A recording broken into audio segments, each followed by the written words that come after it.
Ultimate نقصان ہے، کیونکہ قدرت کے معاملے میں جب آپ مداخلت کریں آپ نقصان ہیں۔ سپریم پاور اللہ کی ذات، بندہ نہیں ہے، اور اللہ کے اختیارات میں مداخلت نہیں کرنی چاہیے۔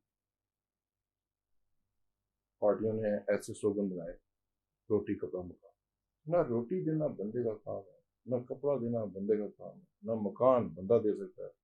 جو ربی اختیارات ہے جب آپ وہ کلیم کریں گے آپ کامیاب نہیں ہو سکتے۔ کسی نے کہا جی خوشحال پاکستان، وہ خوشحالی آپ نہیں دے سکتے، وہ اللہ نہیں دیں گے، آپ کے ذمہ ہے انصاف۔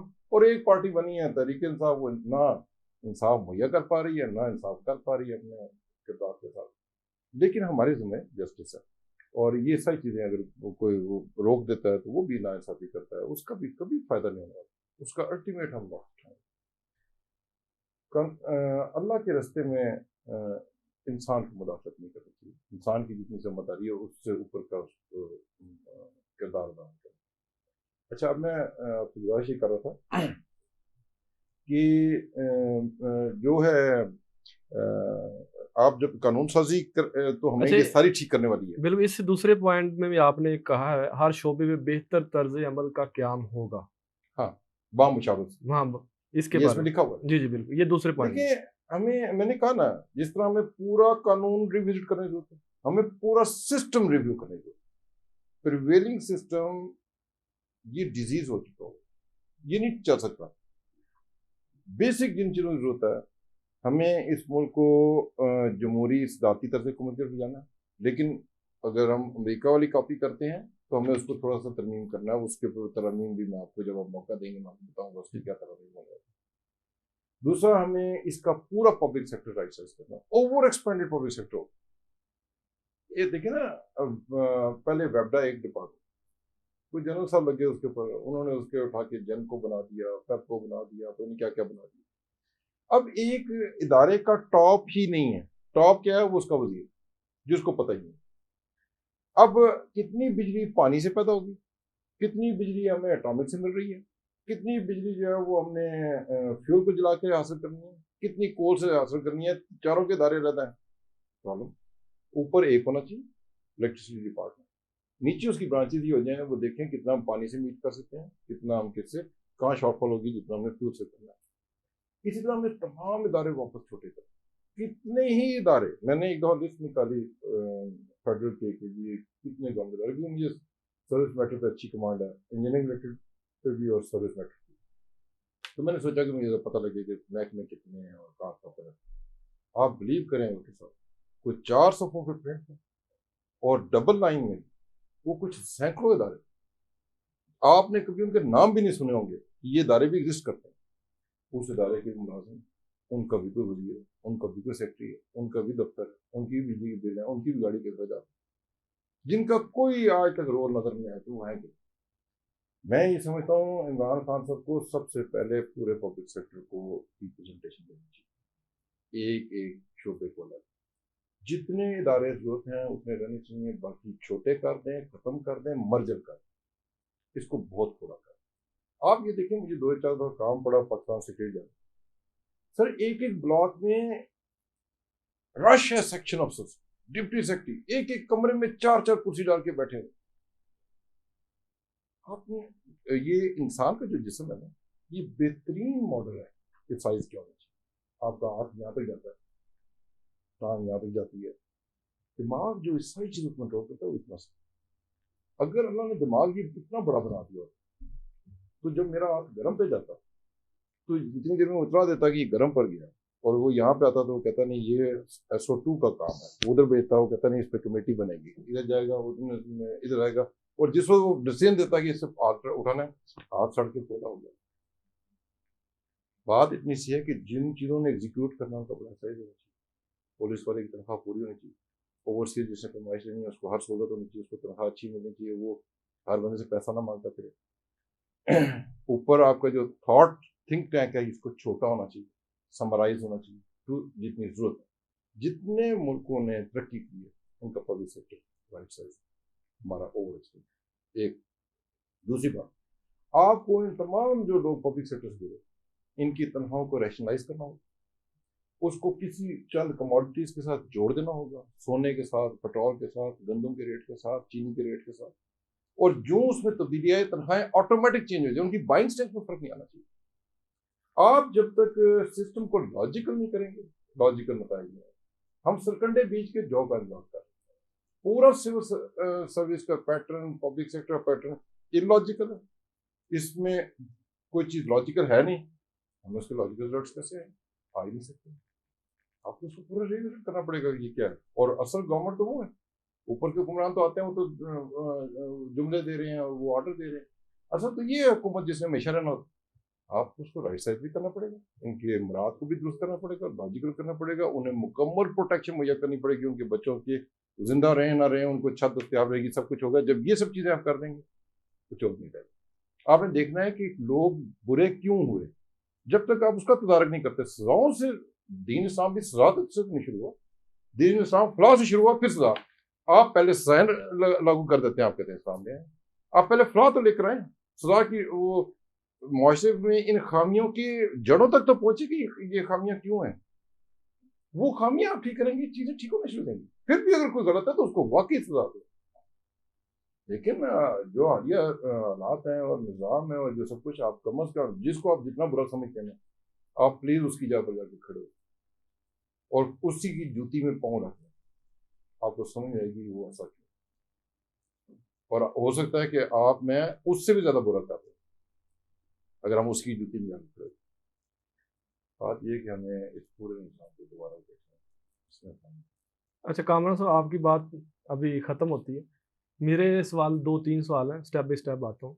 جس نظام کی آپ بات کر رہے ہیں، کیا یہ ہم ایک نسل اور اس کو دیں گے، یہ نظام بہتر ہو سکے؟ جس نظام کو آپ کہہ رہے ہیں کہ چینج لانا ہے، دیکھیے عمران خان نیا پاکستان میں کوئی چینج نہیں آیا، تو اس نظام کو کیسے چینج کر سکیں گے؟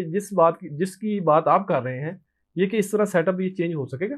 بالکل، اگر اس پر پہلے تو بات یہ نا، پہلے تو یہ میں آپ کے تھرو میں آپ کا مشکور ہوں، آپ نے مجھے موقع اور از خود دیا، میں نے آپ کو آگے ریکویسٹ بھی نہیں کی، میں تو آپ کے اس پہ مشکور ہوں کہ آپ نے خود مجھے ڈھونڈ لیا اور خود بلا لیا۔ پہلی دفعہ بھی مجھے نہیں پتا تھا، مجھے کال آئی کہ آنا، اللہ کا شکر ہے جیسے بھی مجھے آپ نے موقع دیا۔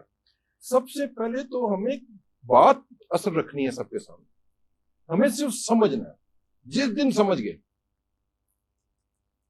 اور جو پاور سیکٹرز ہیں وہ ایک گریڈ پر آ گئے، میں آپ کو کہتا ہوں 3 ماہ بھی بہت ہے اس سسٹم کو ٹھیک کرنے کے لیے۔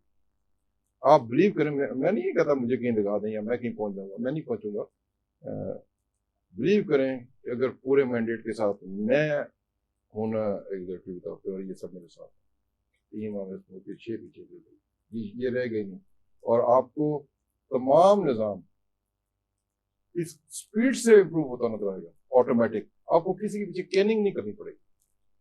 اس کو سمجھ نہیں ہوتا ہے، بات نہیں کیا ہے، بہت اچھے آئیڈیاز ہوں لیکن آپ اس کی روح کو نہ جانتے ہیں اور آپ اس پروسیس سے نہ گزرے گا، آپ سمجھ ہی نہیں سکتے اس کا کیا حل کیا۔ اور میں آپ کو بتاؤں، اس وقت عمران خان صاحب تھا، بہت سارے لوگ جن کو بہت قابل سمجھتے ہیں، ان میں سے ایک دو کو پرسنلی جانتا ہوں کہ وہ کیا ہے، ان کا شاید کوئی پروف بھی میرے پاس پڑا ہوا کہ وہ کیا ہے، وہ اس قابل ہی نہیں ہے کہ ان کی رائے پر ہم سب کام کریں۔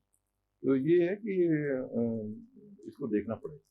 کامران حفیظ صاحب، آپ کی طرح بہت سے دوستوں نے کوشش کی کہ اس نظام کو بہتر کیا جائے، اور اس میں جو ہے بجلی اور پانی کی آپ بات کر رہے ہیں، ڈاکٹر سمر صاحب انہوں نے ایک کراچی میں انہوں نے لگایا، انہوں نے کہا جی اس سے ہم بجلی پیدا کریں گے، اس پہ خرچہ بھی کیا گیا۔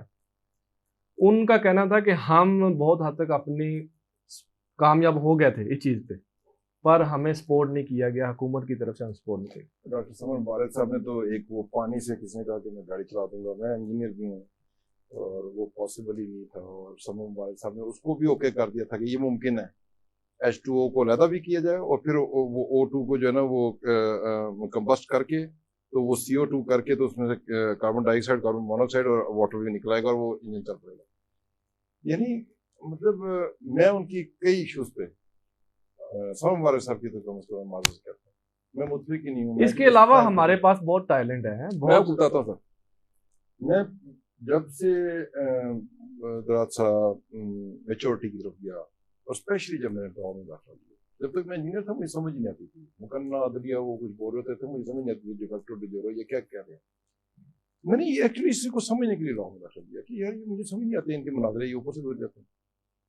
پھر اس کے بعد کا میں نے کوئی ڈرامہ نہیں دیکھی, کوئی فلم نہیں دیکھی. میں نے جتنا اچھا بولنے والا ٹی وی پہ آتا ہے میں کنٹینیوس, میرے آفس میں بھی ٹی وی چل رہا ہوتا ہے, میرے گھر میں بھی چل رہا ہوتا ہے, میں صرف ان کو سن رہا ہوں. ایک سٹیج پہ جب یہ بول رہے ہوتے تھے تو میں سمجھتا تھا یار اتنا کیریبر ہے, میں اس تک کیسے پہنچوں گا, میں کیسے سمجھوں گا کہ یہ کیا بات کر رہے ہیں. اور ایک وقت آیا ان کے برابر ہے, اب آ کے مجھے سمجھ آتی ہے سر مجھے تک سنگل اسپوکس کرنے ملا جو وہ بات کر رہا ہو جس میں کوئی لاجیکل میننگس ہو اور اس کے نتیجے میں ملک کسی رخ جا سکے. یقین مانے بڑی بڑی باتیں کر کے قوم کا وقت آئے. میں بالکل اس کا کور ڈرا کرنا پڑے اور اس میں بڑی بڑی بولنے والی ہیں, لیکن میں بتاؤں مجھے ان کے ساتھ پوری ان کی گفتگو میں سنتا رہا, شوقیہ سنتا رہا. مجھے اس کے آخر میں مطلب نہیں ملا کہ پوری اس نے لگائی, اس میں ہمیں آخر کیا ہوا, ہمیں کیا کرنا. میری کوشش ہوگی جب تک مجھے موقع ملے گا میں ہر دفعہ کچھ ایسا ضرور کہنا چاہوں گا جس سے آپ کو کچھ آخر ہو, چاہے وہ 1% ہو. جب ہم یہ کام کرتے رہیں گے, جب اس کو سمجھنے والے آگے آ جائیں گے تو رستے قوم کے نکل جائیں. ہم کوشش میں یہ کروں گا کہ جو میں سمجھ پایا اتنی, اللہ نے مجھے مشکل وقت سے گزارا, بہت سخت وقت سے گزارا, لیکن میں اللہ کا شاکر ہوں. اگر مجھ سے نہ گزرا ہوتا مجھے یہ باتیں سمجھ نہ آتی. یہ الگ. اچھا, لاسٹ میں جو ہم پروگرام کے لاسٹ میں ہیں, لاسٹ میں آپ کیا میسج دیں گے؟ سر میرا لاسٹ میں یہ میسج ہے کہ ہمیں اپنا کام کرتے رہ جانا ہے اور ہمیں اس کے رستے ڈرا کرنے ہیں اور ہمیں اپنا حصہ قبر میں جانے سے پہلے ڈال دیا. اس میں اللہ کتنی کامیابی دیتا ہے, کتنا حصہ ہم ڈال پاتے ہیں اور کتنی جلد دیتی کے لیے ہم کام کر پاتے ہیں, وہ ہو جائے یہی ہماری سب سے بڑی کنٹریبیوشن ہے. اور اللہ چاہتے یہی ہمارا موقع ہے, ہمیں اپنا کردار. جی ناظرین, ہمارے ساتھ engineer advocate engineer Kamran Hafeez صاحب موجود تھے, چیئرمین منزل مراد پارٹی. ان کی گفتگو سنی. ان کا ایک ہی مقصد ہے کہ میں جو بھی اپنی قوم کے لیے ایک لفظ بھی ان کو بتا سکوں, سمجھا سکوں, یہ میرے لیے کافی ہے. آج کے پروگرام سے رضوان وٹو کو پکڑ پروگرام سے اجازت دیں. اللہ حافظ.